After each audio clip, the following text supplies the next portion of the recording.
Turn up your volume. Because you're about to listen to The Sick Podcast. Rays Rewind with Bell, Bushman, and Drew. Jansen. That is into center field. Here comes Kiermaier. Phillips has tied the game. Arose Arena coming around. Throw home. Now he stumbles. But the ball gets away. Tampa Bay wins it. Brett Phillips, Game 4 hero. The sickest Tampa Bay Rays podcast. It's gonna be sick. And welcome to another episode of the Rays Rewind podcast, the sickest Tampa Bay Rays podcast on the Sick Podcast Network. What's up, everybody? Is the Great L Bushman and Drew. Make sure to go to our YouTube page at the Sick Podcast Rays Rewind. Like and subscribe, and also go to our Instagram page at Rays Rewind Pod. What is going on? Another episode. Nothing new to report as the Rays start off August by dropping 2 out of the 3 against the Los Angeles Dodgers over the weekend. Not a surprise. The Dodgers are a good team, but as we were saying before the show, it was nice to beat Blake Snell, who Yandy Diaz is his kryptonite, as Yandy Diaz hit 2 home runs off of him. One that was a first inning blast, and then had another one later on. And then Junior Caminero did not hit one off of Blake Snell, but had a home run later on in the game. But it was nice to see that happen. And it's also nice to see that, we didn't trade away Yandy at the deadline. So it's nice to see him still in the lineup and everything. So, but kind of more of the same with the Rays. But I think this time what I saw was improvements in the pitching, except for Shane Baz. Bullpen's kind of getting there, but it's now the offense has now become a problem. But I guess you can say that's kind of noticeable, or it was kind of expected against the Los Angeles Dodgers because of their pitching. But look, we've got a 12-game road trip coming up. And I think this will be the make or break point with the Rays. If they do not come out of this road trip, as my video goes weird, if they don't come out of this road trip in a positive note, then I think you can call it quits on this 2025 season. What do you think? What do you think, Drew? Do you think it's curtains after the road trip? Well, if it goes poorly, for sure will be. Yeah. If it goes poorly on the road trip, I think you could envision a scenario where the Rays are last in their own division. The Orioles, I think they lost yesterday, but they're only 3.5 games back. The Yankees could get there too. The Yankees have been playing like crap too, and they just got swept by the Marlins. So anything could happen. It's Orioles don't have the easiest schedule, so maybe it won't happen that way. But this is the do or die stretch of the season, which is funny because this road trip has literally been talked about all season, being at a 4. You hear about it on the broadcast a bunch, and then just even when you're looking at the schedule and knowing that they had switched some things to accommodate for the weather and being outside in Florida, this 4-game West Coast or 4-city West Coast trip. I think they have 2 off days on the trip, which is unheard of. It's the one we've had circled all year, and it ends up being the one that seems to be, where the Rays will likely. It's hard to envision a scenario where, if they even go 500 or around 500 on this road trip, where they're in a position to still be considered a contender for a wild card. So it's the biggest stretch of the season and will be the one that makes or breaks this team being a playoff contender for the remainder of the season. I'm looking at it right now, and it's not. I don't like it. Yeah, I don't like it at all, man. So it's a road trip that if they were where they were at the end of June, right? Let's say they were a game and a half up in the wild card, something like that. Like they were, where we thought they'd be record wise. I think as a road trip, you're like, hey, just go 500, right? And we'll be okay. Or right around it. Like, don't do anything crazy. Anything, terribly worse than 500. And you'll be fine. No biggie. So because it's really a road trip that, I mean, on the surface, like, I mean, there's not much to be optimistic about, but even like if the team was playing well, I would still feel nervous about how it sets up for them because they just don't play well on the West Coast. I mean, I know they have I mean, they're going before. through that California gauntlet, and then you got to, Yeah, visit that's Seattle for even longer 3. than normal. Yeah. I um, mean, you're on the road you're not back until the 19th. yeah, I mean, they just don't ever play well out on the West Coast. I mean, I don't have the number. I'm just going based off of memory, and I'm sure maybe the numbers aren't as bad as I think. I do remember that they was it 2023? I think maybe it was 2022. They went out and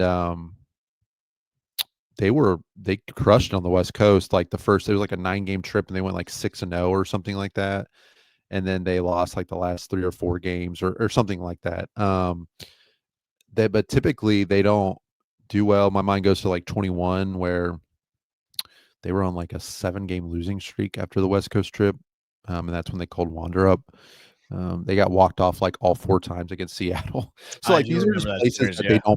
they don't play well. They got 2 lefties with the Angels series, and Kikuchi and Tyler Anderson, who Tyler Anderson always seems to just dominate the Rays. It feels like I think he dominated them back in April when they played them at home.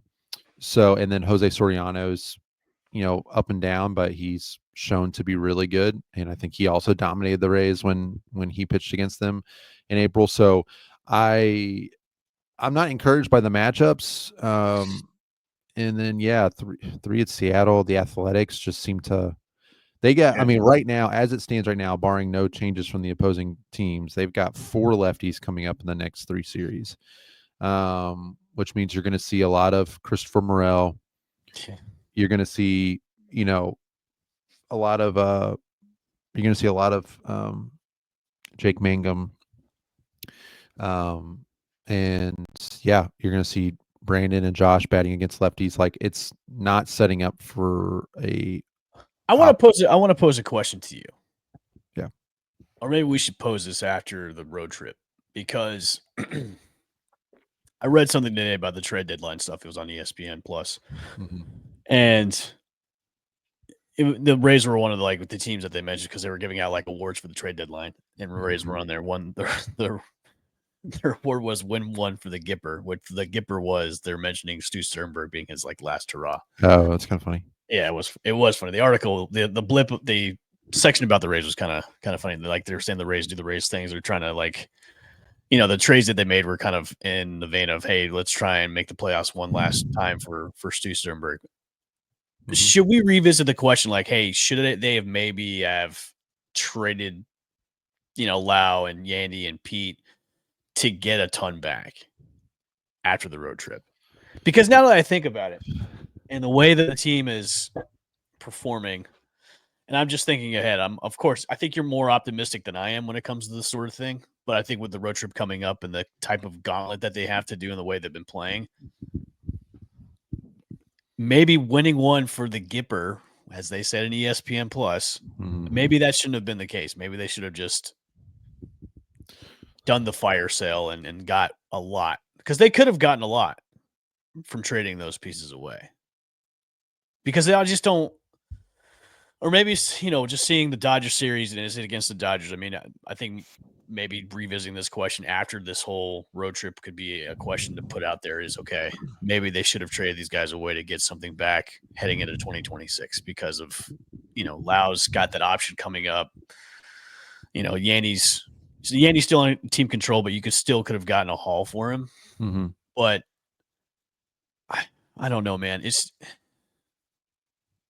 I'm 1 foot out the door. And I know the last show I said, "Hey, you have my curiosity, now you have my attention because of the moves that they made." But there was no like spark or improvement, at all during the series. I mean, the 4-0 the 4-0 victory over Snell was good, because of the home runs and everything. But other than that, it was just kind of more of the same.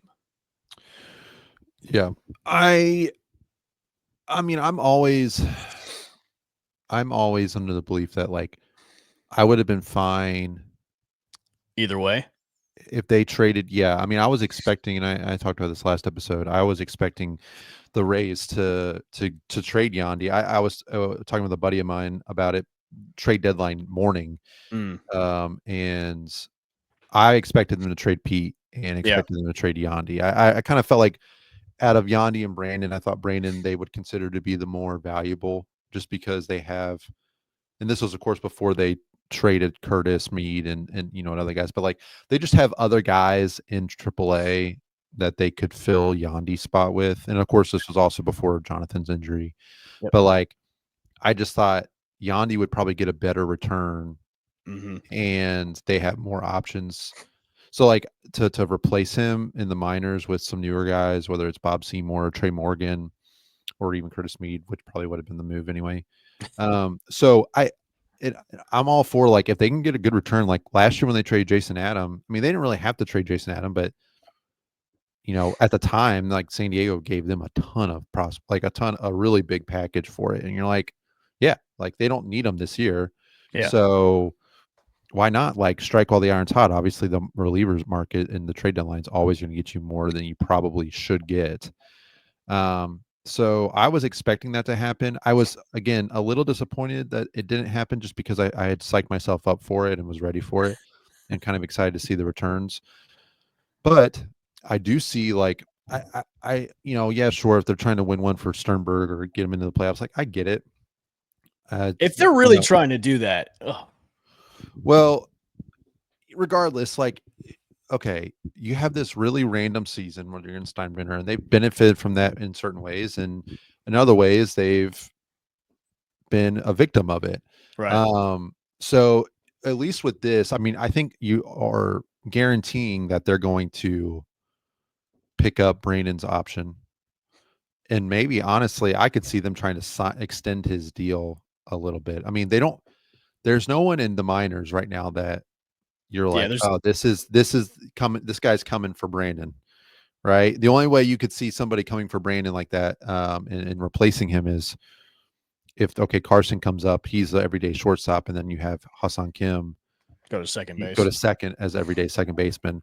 But him being a lefty power, and like he's been generally healthy this year, he's performed really well. So like I think you're guaranteeing the fact that since they didn't trade them, Yandy and Brandon are both back next year. Well, I also think depends on Pete, the new ownership too, about what yeah, and moves like they want to make too as well. that's true. And Pete, like I don't know if he's as guaranteed to come back as the other two, but at the end of the day, I guess because they didn't trade him, yeah, like I'm okay with them saying, hey, we're still in it for this year. And then next year we're already giving ourselves a really good foundation for another solid team, Mm-hmm. that you're going to be back in your stadium, your normal stadium. Like it's just going to be much more of a quote unquote normal setup that you'd like to see this group run it back next year with some stronger pitching, probably, with Shane McClanahan, assuming he's back. Like they're going to be right there in the mix for being a quote unquote playoff contender to start next year, regardless of what happens the rest of this year. So I'm okay with it. I think I don't, if it's because they think that they can win this year, I don't agree with that. But if they just didn't want to tear it down for next year, I understand that and fine with it. I agree. I think don't it's think- that. I think they didn't want to tear it down for next season. Because like if there's a thought like, hey, we're still in this, that's a delusion. I mean, well, in the it's clear series against the delusion. Dodgers, that was never a series anybody was like, hey, this is. I mean, they were in it. Like the Friday one, not included, but like Sunday they had their chances, and like, but again, that's signs of a losing ball club is that Right. they, you have opportunities, you have first and third with one out with Yandy and Brandon coming up, and they can't get the ball out of the infield. Like they had opportunities, they had the go ahead run at the play at the end there with Yandy again, didn't work out, like they didn't come through, but you could say they were in it. I'm just looking at the schedule coming up and with just the type of teams they got to play, which every single one of those teams relatively got better at the trade deadline. Yeah, well, the Angels always play you tough too, Right. and so do the Athletics. Yep. Seattle's going to be tough. Yep. And Randy's going to go off because he is, and he's actually having a really good year. I was not expecting him to be as successful in Seattle, to be honest with you. So Well, it depends on what happens in the playoffs if he goes cold. So yeah, he could have that's a true. really good year, but then when he gets to the playoffs, it's I mean, again, we're just kind of faced with this choice of, okay, is it likely that they're like the chances aren't great? I mean, their chances for the playoffs, I think, are like 7 or 8%. They were at 70 something back at the end of June, just for reference. I think it's like at 15% now. Yeah. Okay. Yeah. So it's obviously gone way down. There's not much to be optimistic about, but it's like, as a fan, I can either choose to be just ticked and just say this team sucks and almost like be not want them to lose, but like I'm just so frustrated that like it's almost like I want them to, like they should have sold and now they're going to lose and they deserve to lose. Or I can just choose to be optimistic and say, all right, yeah, backs against the wall here, but why can't we go and win 2 or 3 in a row here against the Angels, a team that's not that good. Obviously, they're tied with us in the standings or right around it. Yeah. Like, and why can't we go rattle off a big win streak here, or See, go 6-3, or that's what I excuse me, want to happen is to go on to this 8-4, West Coast 9-3. trip, to go on this West Coast trip and surprise a lot of people. Like, I'd be happier with that. Like, hey, everybody's pretty much counted you guys out. Go out on the West Coast trip, rattle a few cages, go on a nice little win streak, and finish out strong. Like, that's what I want to happen. Like, I want to have that fire still with this team where it's like, hey, we didn't make the big moves that everybody thought we were going to do. So let's be relatively competitive still while we have some time.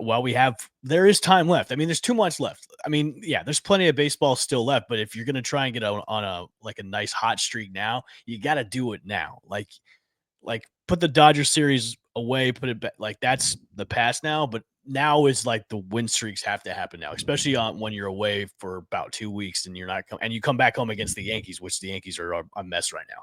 So if you get off the road trip being relatively kind of hot and kind of, a hot team right now that you got on a couple win streaks and you're coming out of the way stretch above 500, coming back into home with a 2-game stretch again, 2 games set against the Yankees, you could be in that conversation and get, okay, maybe the Rays aren't out of this thing. And that's what I want to happen. But I just know in the back of my mind, they're just going to go out there and play.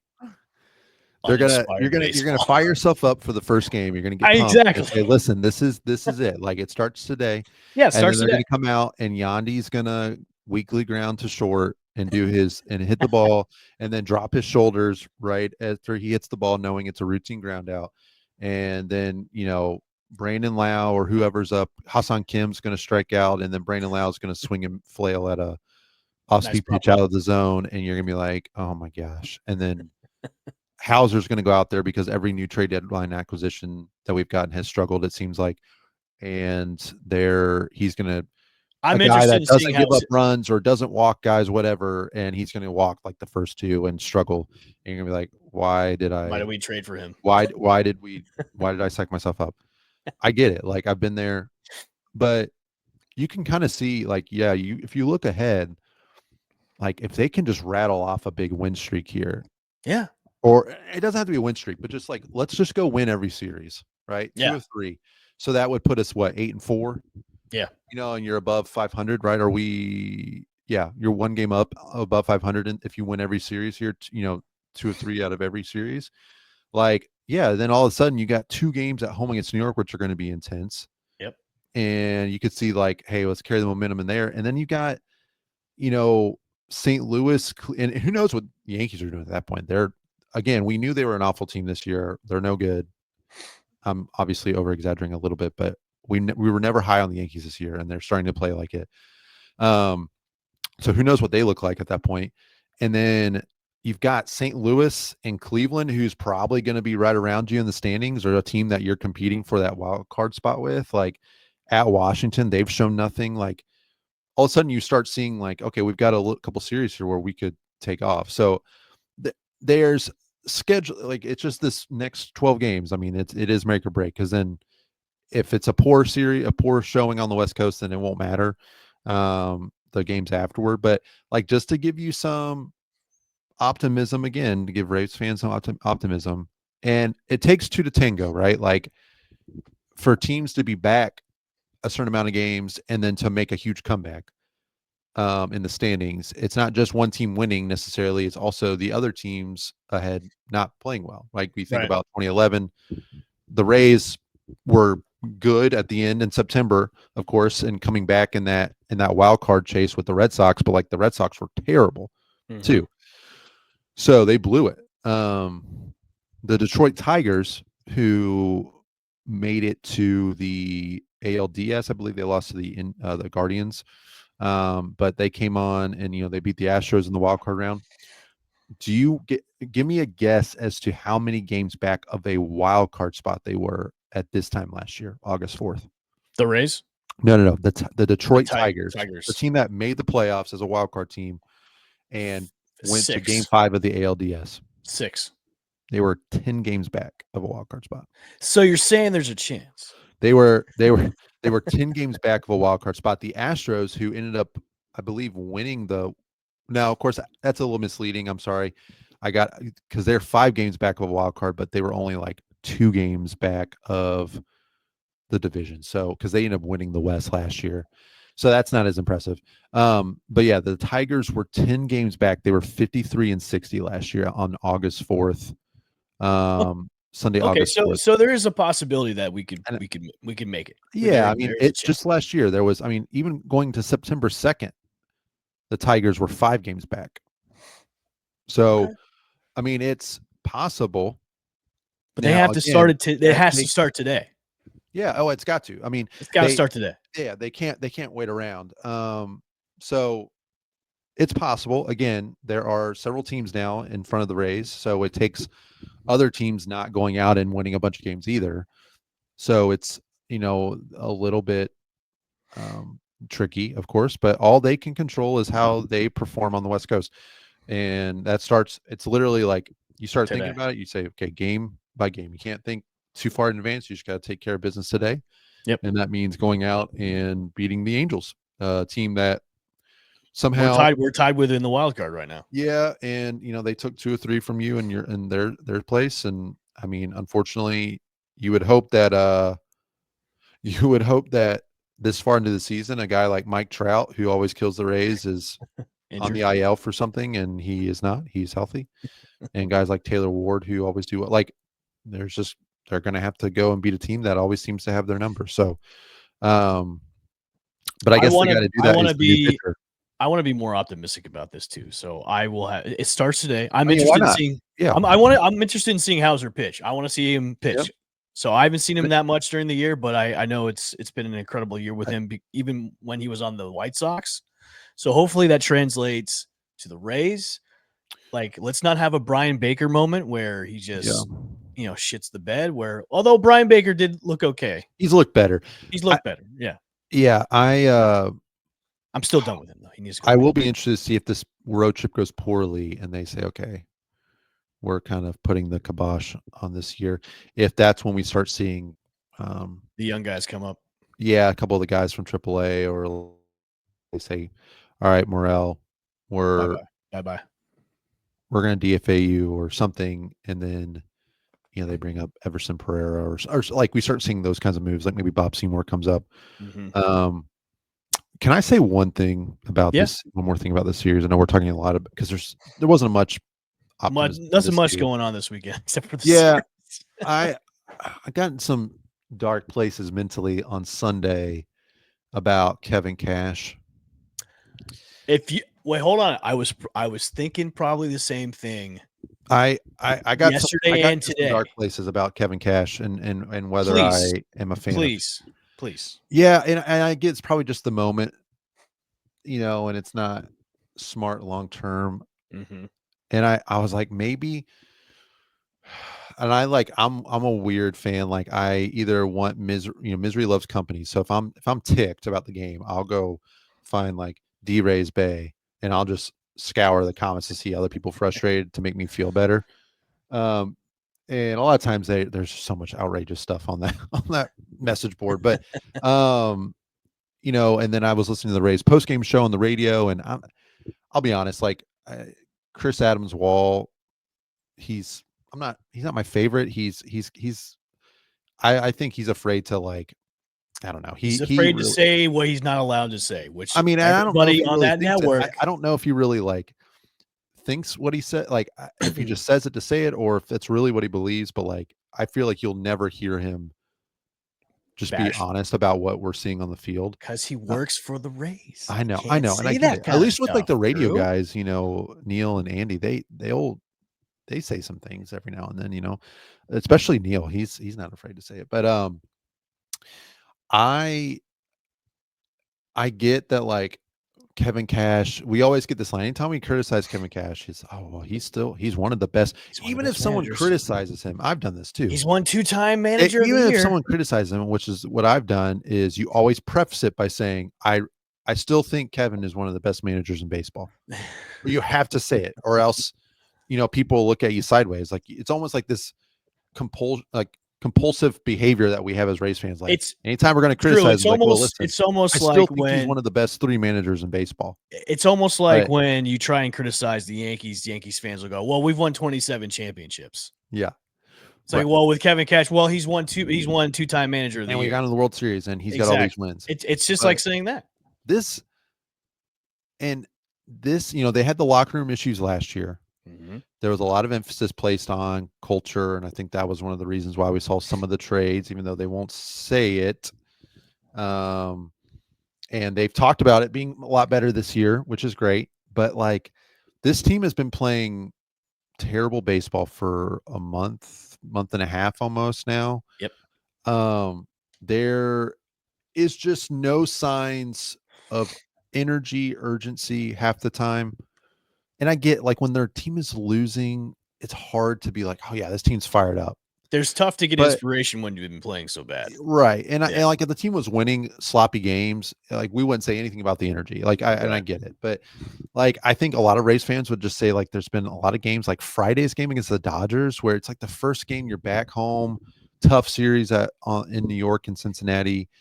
And, like, you got a trade deadline, you're kind of relieved now. These guys are staying.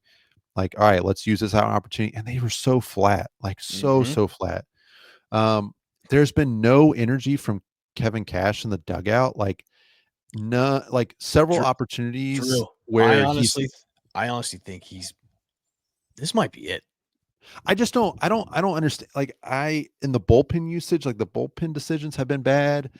And I sat there and I was like, it was the first time I really, really thought that, like, I don't know if this team will ever. They won't. If they ever would actually win a World Series with him as manager. And the only reason, and it's because I don't see enough. Like, my eyes tell me different things most of the time. Yeah. Compared to what I'm told and what my ears hear about Kevin Cash. And I, like, yesterday, and part of it too, again, I go back to the media questions. We as fans do not get insight into the decisions made in the game nearly enough, like we need to as fans, than what you get in other markets. Like, I need to know why Joe Boyle was pulled after 5 innings, 71 pitches. Is it because he was about to go third time through the order? Like, okay, then please, like, let's get Kevin Cash telling us that. Like, he threw out Mason Englert, who, again, has been good. I think they showed some stat on how many last 9 appearances or whatever. Like, he's pitched really well. But, like, they threw him 2 full innings. He threw over 50 pitches. They didn't have anybody warming when Freddie Freeman came up to bat with runners in scoring position. And that was the second time Mason had seen him. Or he had faced Mason in that game, I think, if I recall correctly. Like, there's no urgency in the bullpen. Or, like, when you think that we're about to go on a 12-game road trip out on the West Coast, and we've got a pitcher who's under 15 pitches an inning, and he's shutting them out, and then he says, you know what, no, I'm going to pull him after 5 early, and let's ride the bullpen. And we've seen that with Kevin Cash. Like when the pitcher's going strong and the game's close, and like it's always like, oh well, he set us up so well for the bullpen. We had the rested bullpen or whatever. It's like, well, wait, why would we want to try and save the bullpen a little bit going into a long road trip if we got a guy that's pitching efficiently and dominating, and get another inning out of him or so? So we're not asking the bullpen to cover 4 innings and asking one guy in the bullpen to cover 2 when he's never pitched that many pitches in an outing once this season. And like to not have anybody against Freddie Freeman with multiple men on, and like no lefty in the bullpen. I get Clevenger pitched the day before, so like Mason Montgomery, hey, let's like I just don't understand the decision making. Yeah, but it's been like that. And like he warmed up Griffin Jacks at one point. I mean, I saw Griffin Jacks warming in a key moment. I think it might have still been 1-0, or it might, I don't even remember the score. It was closer than it was when he came into the game. And then all of a sudden we just didn't go with him. We went with Mason Engler in the second for a second inning. So I go back to the White Sox series with Kevin Kelly. He just left Kevin Kelly out there to for die. some reason he'd love to put in Kevin Kelly, who's been struggling immensely. It doesn't make sense to me. Honestly, Drew, I'm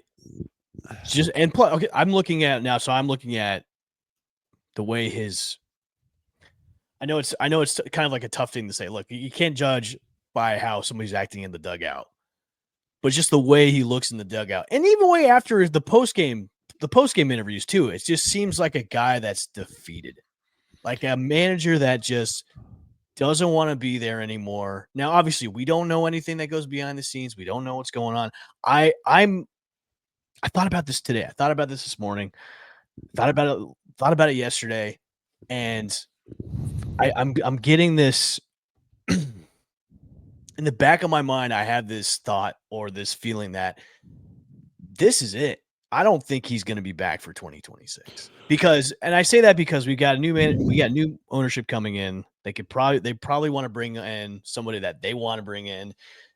Cash has been there for a while. Yeah, he's had a World Series appearance. Yeah, he's won manager two times in a row, but we haven't got over the mountaintop. You know, look, he's got to manage what he's been given. He's got to manage the type of players that he's been given because of low payroll, and current ownership has never spent on big name players. So the manager that's managing right now, even when it was Joe Madden too, but with Joe Madden, it was different. The culture was different, but with Kevin Cash, you're still giving that, you're not giving a lot of big name talent, and you got to manage what you have to manage. So I just don't think he's going to be back. For some feeling in my gut, I just don't have him coming back next year. The only reason not the only reason, I shouldn't say that, because I mean, here I go again. I'm already saying, like, I know he's a good manager, but like, I mean, around the league, you always read he's one of the most respected, yeah. And I'm not taking anything away from him at all. For nothing. Right. But I think they signed him and Neander to deals. What was it? Last year? Yeah, it was an extension, I think, for what, 3 years or 5 years. I think it was getting them to close to like 2030. It was like after the new ballpark was supposed to be done. Yep. Done. So I could see them. I think one of the things for me, it's like, I don't think they're going to just up and get rid of him, because they're going to have to pay him for however many years. Mm-hmm. And they don't want to do that for, they don't, I don't think they'd want to do that. But I don't understand, like, and we always come back to Kevin Cash and his bullpen decisions. I mean, I would love to take the time, and I don't know if I will, because I'm a working adult and have a family, but I would love to go back through the games this year and try to pinpoint different games that have gone poorly, specifically due to bullpen management and bullpen decisions. And I can think of, right out the bat, like just this, since the All-Star break, that game against the White Sox with Kevin Kelly, the game on Sunday, like, I don't understand. There's such a lack of urgency with the bullpen at the most random times, like when you would expect there to be urgency. Yeah. And then there's a lot of urgency at times when you would expect there to not be as much urgency. Like yesterday, where it's like he almost combined it. It was like, we got to get the bullpen out. Let's go get the bullpen in there. And it was like, well, Boyle was cruising. Yeah, And there's Boyle been was no, doing like, good. you You're get not like, letting your guys like cook. Rasmussen on Saturday. You know, I think he. Yeah, but I think Rasmussen was pulled because of his pitch count. Like, Right. because And they're like, keeping him on an innings count. yeah, and we know about like Boyle though. Like we've never heard anything about his innings. Yeah. You know, like we don't. They were routinely letting Bradley go long. You know, Littell obviously a little further along in his career, but like they let Pepio go. Like, why can't we let Boyle go another inning? And you probably think his pitch counts in the 80s, mid to high 80s at that point. Like, I mean, I'm looking at the play-by-play. Mason Engler, first batter he faced in the sixth was Freddie Freeman, who singled. Then they got a line out. Now he walked Conforto, which every walk, it seems like with the Rays now, is coming back and scoring. So that's, of course, that walk pushed Freeman a second, and then Pajes singled, and then Jake, you know, slow to charge the ball on Freddie, and that led to a run scoring. But like got out of there with one run, no worries, whatever. But then like Otani comes up. Like you've got two lefties in Otani and Freddie. Like I get like, hey, Alex Call, he's a righty, let's get him out. And at that point, like, please, can we get a lefty going, or can we have a lefty ready to go for Otani and Freeman? Like, I don't know. And to have Freddie Freeman see him again an inning later after he already, like, I don't understand. It's just like he's sitting on his hands in the dugout when you think like, hey, we need to be aggressive here. Do you think he's maybe lost the dugout? I don't know. I mean, there's no way to know. I mean, Yeah. I've heard there hasn't been any reports that have come out. No, and there's like comments on it, you know, on the message boards, and people those Facebook mad GMs, they know what they're doing. They know what they're saying. Yeah. So I just don't. And then on top of that, you know, you got in the bottom of the ninth, they're in a crucial spot. They've got, you know, the tying run at the plate, and Tristan Gray's up, and the ump strikes him out. I think, or no, the second strike going from, it was a 1-1 count. The second strike called on Tristan was a ball. It was a ball inside, and that ump called it a strike. And there was no, I mean, I don't need Kevin Cash to be an Aaron Boone and yelling at the umpire from inning one about every missed call, because someone like Aaron Boone, who does it all the time, it gets so old so fast, and it just loses its impact. But like Kevin Cash, and so when Kevin Cash does get angry, it's like, oh, hey, you know, you don't see this very often. It's got more of an oomph to it. But like, I need Cash. He doesn't need to go overboard with it. But like these big moments where you've got pitches that are bad calls that are going against you in key moments, like, and you've got your hitters at the plate, you know. Yeah, but that's always like, been. He's always been like that. I need some energy from the manager. Instead of True, I said that the last show that I want to see a Gatorade cooler being thrown out in the field or something like that. And then we get told, oh, well, he's even keel. Like that's that balance. Like that's so important, and that's what makes him such a good manager. Is that, you know, he's never a 2 up or 2 down. It's like, well, but there are times where he needs to be up. Yeah, where he needs to be really down and frustrated, and you know, you're kind of seeing that a little bit in his post game interviews, but not really. Like, you can sense the frustration though. You can in his post game interviews when he does his scrums, you can feel the frustration. Yeah, and so I need to see some more on the field from him, some more energy and more aggressiveness, and just sticking up for his players, showing some energy himself with a team that struggles to show energy more times than not. Like I need to see that this road trip. Because it just, then I start getting those dark thoughts about like, I almost would rather have a different manager at this point. It's like, I need somebody who's willing to show a little more fight, a little more energy. Would I rather have a guy who's not 2 up or 2 down all the time? Like, I'm telling you, man, I know they had their extensions, and I think they're extended to 2029 or 2030. But there are ways to buy those out, and there's ways to bring in somebody new. I'm just saying, like, look, I'm sure they're probably nothing's going to happen managerial wise after this season, even though it's the second season in a row we haven't had success. Now, yeah, there's plenty of baseball still left, but I don't think that's going to improve anytime soon. But I'm just saying, I just have it in the back of my mind that something's probably going to happen where you could see some kind of shakeup or exit or something like that. I don't know. Yeah, I know they would never do this, and I do not expect him to not be manager next year. I really don't. Right. And I'm sure it'll be fine, and the Rays will still be good or whatever. But everything's fine. If they don't bring him back for whatever reason, just go out and get Albert Pujols, get somebody exciting, and that for Junior's sake, and that would be fine with me. But yeah, I know. I was this past game. I was really frustrated and at a place with Kevin. I was like, I'm just kind of sick and tired. I'm starting to get sick and tired of just like, oh yeah, he's a great manager though. Like he's one of the best. He would get a job if the Rays fired him. He would get a job instantaneously. Like, look, I'm sure like the Yankees would probably go hire him after they fire Aaron Boone after the season. Yeah, it's like, and that's great. Like that'd be great that he gets hired by another team. Just because another team would hire him quickly doesn't mean that like the Rays shouldn't get a different voice in the clubhouse. Right. I'm not advocating for that. I really am not. It's just those are the thoughts that I'm having in the immediate aftermath of they're not dark on Sunday.